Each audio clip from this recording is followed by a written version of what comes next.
brotherly, ano lang, feud lang, no? Hindi nga feud eh, parang ano. Oo, wala. Parang laruan lang. Yung kunyari, nag-holin ka lang, ganun. Yung mabubunta sa'yo, mabubunta rin sa kapatid mo, ganun lang. Parang laro lang natin sa Showtime to eh. Oo, mismo.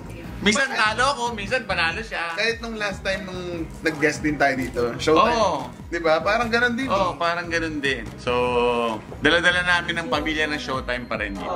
Kahit na Rocksteady, Itchy Worms, magkalaban, sa totoong buhay, hindi kami magkalaban. Yes! Kakampi kami. Marami kaming kaaway, pero hindi kami magkaaway. Dahil ako lang. Kailangan manalo ka dito kasi kung hindi, magbibingo ka na. Kasi talo ka nung una, tapos talo din kayo nila, nila kahit na marami pa tayong pag-guestan dito sa gym.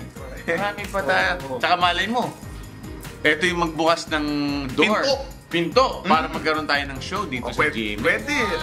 Alam nyo, open kami dyan. Open kami dyan. Abangan nyo ang The Jukes and Teddy, banda rito, banda roon. Battle of the Band. Uy, sinabi mo agad. Ha?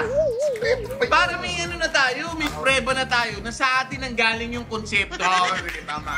Pag merong gumawa yan na, kunyari, ibang ay, hinahin nila. Raymond and Ellie, banda rito, banda roon, Battle of the Bands.